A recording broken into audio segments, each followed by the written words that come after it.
Hi everyone, it's Sarah or LavilyDay here with another video. A couple of weeks ago, I wiped Millie's face up. I've always wanted to give her some tattoos, so I figured I'd give her the full spa treatment and some new ink while I was at it. Quick disclaimer before we get started, since I'll be working on her bust piece, this video will contain dolly nudity. So if that's not your thing, click away or perhaps don't watch this in a public place. If you're cool with it though, let's get on with the video. Before sitting down to work, I put a lot of time into planning out what I wanted to do. Pinterest was great for finding inspiration. I wanted Millie's chest piece to be original, so I put most of my effort into its design.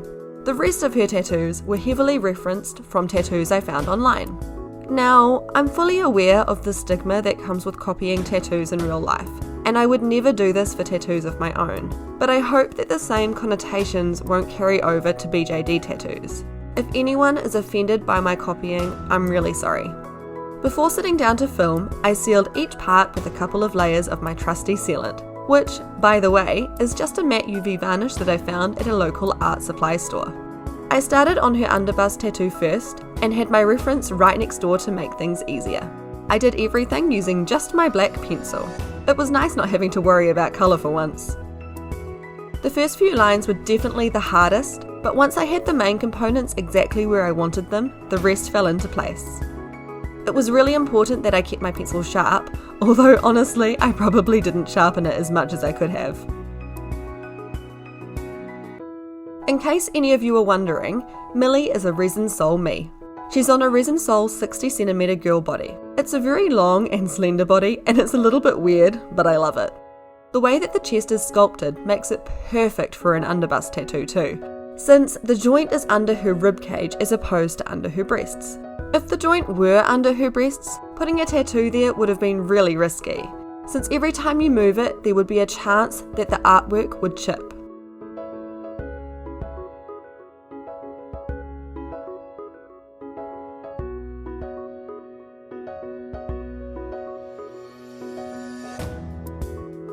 I made a couple of mistakes with the placement of some of my lines, but I was able to erase them using a kneaded eraser. Even though I knew that total symmetry would be impossible, I still wanted to get it as close to it as I could. Once I had my outlines completed, I was able to go back in and fill everything in. This was so satisfying since up until now, there really wasn't any contrast.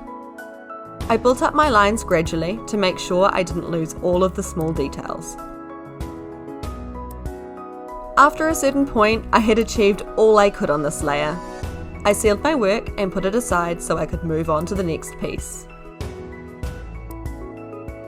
I knew I wanted her to have somewhat of a sleeve on her left arm and had sketched out the rough placement onto paper. I took it one design at a time, first starting with the outlines and then filling it in.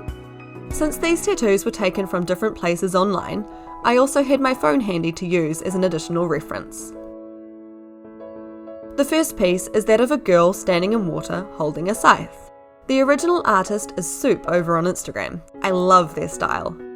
A lot of their stuff is rather not safe for work, but if you're okay with that, I would definitely recommend checking them out.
The cat I'm drawing next was heavily inspired by a tattoo that, as far as I can tell, was done by Nico Nerdo.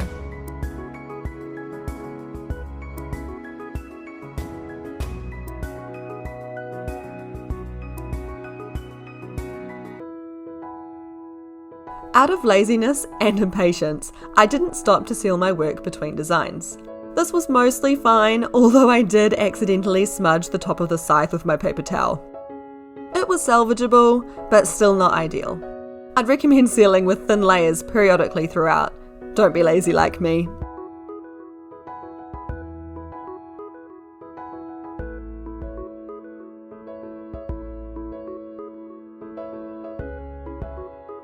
I noticed that my pencil was leaving a slight dust residue behind and thought that this could be what was causing the smudging. I started dusting off my drawings with my makeup brush as an attempt to mitigate this.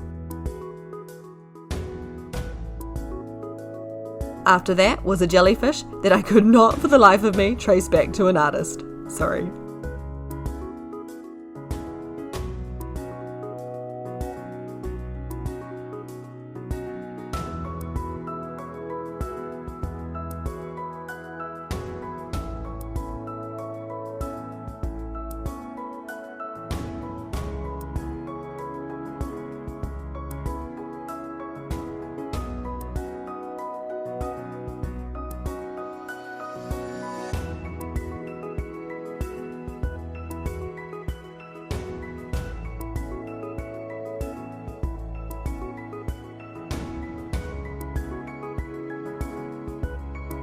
Back to the torso.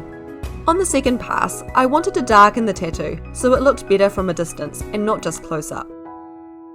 I'd noticed that a lot of my fine lines weren't visible from an arm's length, so I merged parts of the pattern to darken it up and increase the contrast.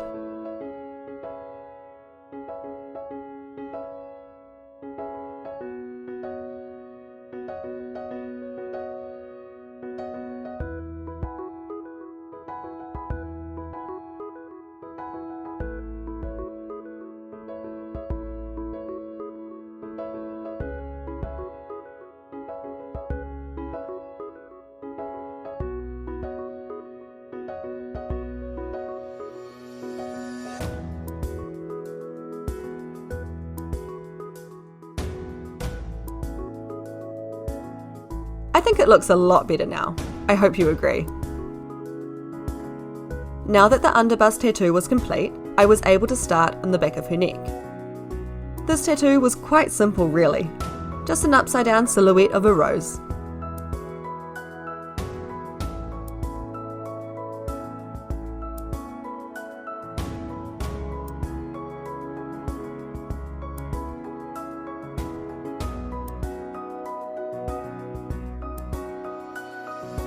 Revisiting the arm, I went back over everything to make it darker. Just like with face-ups, layering is essential if you want to build pigment.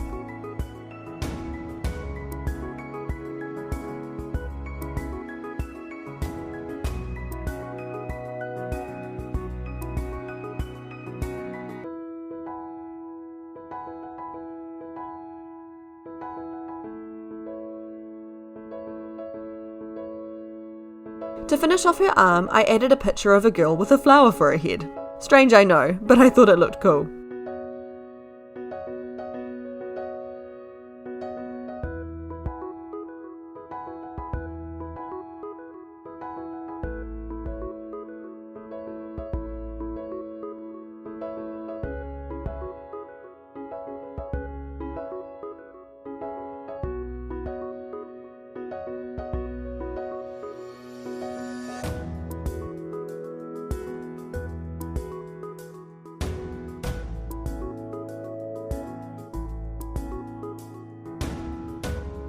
Oh, and I almost forgot, I added a sneaky Ouroboros too.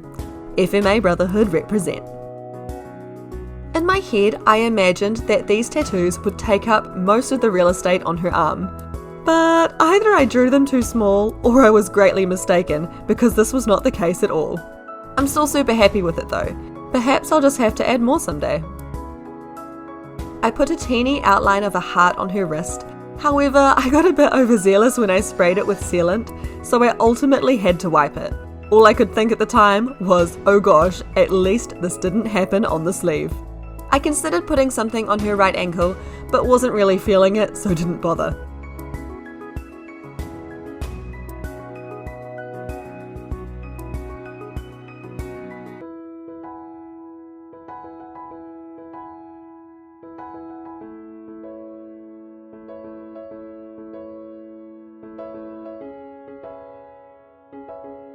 A couple more layers later and she was ready to roll.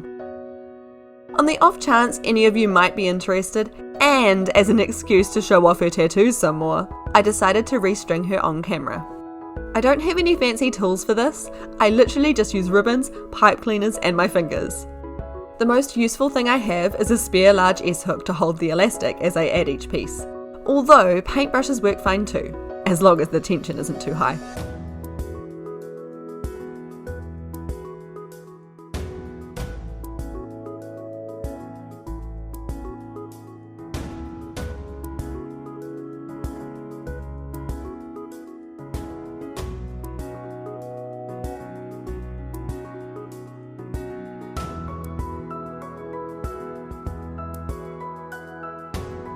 This time around, I gave Millie her jointed hands. They've been in a box since I bought her, since I got them as a free gift and always preferred her standard hands. But it was time for a change.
She's finally back in one piece. That's all I have for today. If you enjoyed this video, please consider giving it a thumbs up and comment down below to tell me what you think of Millie's new ink. If you're not already subscribed, I'd love it if you joined me here. I upload a new video every weekend on Sundays. Thank you so much for watching. It has been lovely, and I'll catch you in another video sometime soon.